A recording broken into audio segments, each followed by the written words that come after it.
My husband's first love had a depressive episode and jumped off a building. In a fit of rage, he dragged me, 8 months pregnant, to an abandoned amusement park and strapped me to a drop tower ride. His men stood by, their faces blank as they bound my wrists and ankles to the cold metal seat. If you hadn't provoked Sienna, would she have had a breakdown and jumped? Terrified of heights, I clutched at the restraints, my swollen belly making it hard to breathe. Tears streamed down my face as I admitted my mistake, my voice cracking as I begged him. Hugh, please let me go. I promised. I swore I'd never appear in front of Sienna again. But my husband only looked at me with chilling indifference. Ava, for the sake of the child, I won't divorce you. His voice was calm, almost gentle, but it only made the next words colder. But the pain you've caused Sienna, I want you to pay it back 100, no, 1,000 times over. Hugh ordered the ride to be set to run nonstop for an hour, then turned and walked away without a backward glance. Oh, the machinery groaned to life, the seat jerking beneath me as the tower rose higher and higher. I fought against the restraints, screaming until my throat felt raw every time the ride plunged. My stomach flipped, the terror so intense I thought I might lose consciousness. Then on one brutal drop, pain ripped through my body, sharp, hot and unstoppable. A rush of fluid gushed between my legs, soaking my dress and the seat beneath me. The next day, Hugh finally remembered that I was still there. Ava, Sienna is fine now, he said, his voice devoid of concern. As long as you apologize to her, I'll let you down. What he didn't know, what none of them knew, was that the platform had already been drenched in blood for hours. My baby had been torn from my body somewhere between the sky and the earth, reduced to nothing but mangled flesh and silence. Dr. Jason called this morning. That woman is avoiding her prenatal checkups. What trick is she playing to get my attention this time? Hugh frowned, a trace of disgust flashing through his dark eyes. Oh. Beside him, Mason, the family butler, turned pale, his voice trembling as he spoke. Sir, Madam still hasn't been taken down and she's terribly afraid of heights. She won't even step onto the second-floor balcony now that she's in her late pregnancy. Could something have happened? Hugh's expression froze for a split second before he frowned again, doubt flickering across his face. Really? Ava's afraid of heights? Before Mason could finish confirming, Hugh waved a dismissive hand. It's just a drop tower. It's not like she's actually jumping off a building. Let her be scared. It might teach her a lesson so she won't bully Sienna again. Mason lowered his head and dared not say another word. However, Hugh's assistant couldn't hold back any longer. Sir, at first Madam was screaming, but later, she went completely silent. And she's carrying your child, your own flesh and blood. Shouldn't you at least check on her? Hugh's expression shifted slightly, but the brief flicker of realization was quickly replaced by scorn. Oh, I knew it. Even her so-called fear of heights was just an act. If she were really that terrified, how could she suddenly go quiet? Ava's as manipulative as ever since she wants to put on a show. Let her stay up there until morning tomorrow. I'll bring her to kneel before Sienna and apologize. Only then will this matter be considered settled. With that, he waved his hand impatiently, cutting off any further protests, and strode towards the bedroom. On his bed, Sienna lay half-naked beneath the soft sheets, her delicate shoulders exposed to the dim light. Hugh's gaze darkened as he approached, his Adam's apple bobbing with desire. Without a word, he leaned down and captured her lips in a deep kiss. Sienna whimpered softly, her fingers pressing weakly against his chest in resistance before she opened her eyes.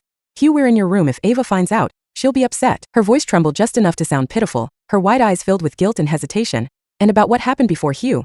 I only did it because I love you too much. I thought that if I died, Ava wouldn't fight with you over me anymore. I never wanted you to punish her for my sake. Should I go and apologize to her? Oh, she bit her lip, looking heartbreakingly conflicted. Sure enough, seeing her like this, Hugh's desire and anger intertwined. His large hands moved to roughly knead Sienna's soft chest, his breath growing heavier as he flipped her beneath him with ease. Sienna, you're too kind. If it weren't for you, I would have died back then. Even your fear of heights came from saving me. Just thinking about how Ava told someone as gentle and kind as you to jump off a building makes my heart ache. His grip tightened possessively, his voice dropping to a cold whisper. If she ever does it again, even if she's carrying my child, I'll make her pay with her life. Hugh tenderly kissed the faint scratches marring Sienna's delicate skin, marks left from her fall. His gaze, usually cold and unreadable, softened with pain as if the mere sight of her injuries broke him. On our bed, the two of them indulged in passion, their bodies entwined beneath the sheets. Above them, the wedding portrait swayed slightly with the motion. My eyes were fixed on the photo, on the woman I used to be, the one who once gazed at Hugh with all the love in the world in return. His face, even in that captured moment, was indifferent. Oh, that was when I realized even a soul could shed tears. At least Hugh could rest easy now. There was no chance of me ever coming between them again, because I was already dead. When Hugh first came for me, I was so terrified I tried to run. My swollen, 8 months pregnant belly made it nearly impossible, but I still stumbled forward. Desperate, he stood there watching, his arms folded, as I ran aimlessly like a cornered animal. In the end, it was useless. His bodyguards easily caught me and dragged me back. Losing patience, Hugh forced me onto the cold seat of the drop tower ride. His hands pinned me down until the thick straps and ropes bound my limbs in place. I screamed and pleaded, my voice cracking as the ride began to lift me higher and higher into the sky. I was still screaming when I felt a hot gush of liquid flow down my legs. My water had broken. I sobbed, gasping for breath, begging him, begging my husband to save our child. For a moment, just one fleeting moment, I saw hesitation flicker in his eyes, but before hope could bloom, the soft voice beside him spoke up. Oh, Sienna leaned into his side, her face pale and pitiful.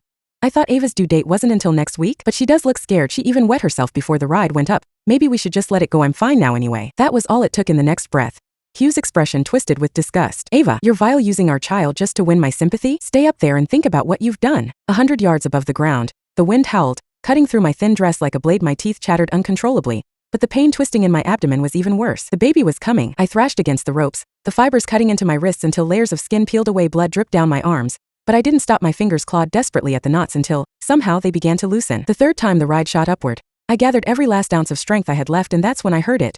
A fragile kitten-like cry. My baby was born right there in the sky. Oh, I was too weak to hold it, too broken to even see if it was a boy or a girl before I could reach out. The ride jolted violently. The tower had reached its peak again. The next second it plunged. The tiny fragile body was ripped from my arms. My baby, so small, so helpless, slammed into the unforgiving ground below. I reached for it, screaming until my throat gave out. But my shredded hands couldn't catch hold. All I could do was watch as that perfect little life was reduced to nothing but blood and flesh on the cold concrete. My own blood followed, painting the air crimson.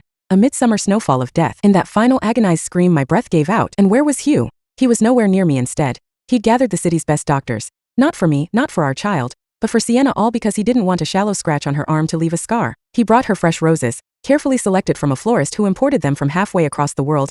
He even secured a one-of-a-kind designer necklace, placing it gently in her hands to comfort her fragile nerves. Oh, when someone tried to report what had happened to me, Hugh cut them off without hesitation. Even if she's dead, she brought it upon herself, he said, without a trace of emotion. In 2 days, it'll be her due date. I'll bring Ava over to apologize to you, Hugh said, his fingers lazily stroking Sienna's hair as she curled up in his lap. Sienna traced light circles on his chest with her delicate fingers, her head resting softly against him. Maybe we should just forget it, she whispered, her voice soft and filled with guilt. I believe Ava didn't mean to do it in the end. It's my fault. I shouldn't have come back, but I just wanted to be by your side. I never wanted to cause trouble between you two. Hugh caught her wandering hand, his voice unbearably tender. Sienna, you've saved my life just for that. I'll protect you until the day I die. He gently brushed her hair back, his gaze darkening with affection. Ava's my wife. She should have embraced you with me, but instead, she kept targeting you, forcing you to the edge. Oh, his jaw clenched slightly, a flicker of rage seeping through his soft words. I don't even want to imagine if the firefighters hadn't saved you in time. I could have lost you forever. I would never have forgiven myself. Hearing Hugh's words, a flicker of unease crossed Sienna's delicate face. She shrank her neck slightly, her fingers curling into the fabric of his shirt as she fell silent. Bitterness welled up inside me, familiar and almost comforting. By now, half a year ago, Sienna had suddenly returned after living abroad for years. Hugh told me she was all alone, with nowhere to go, without even discussing it with me.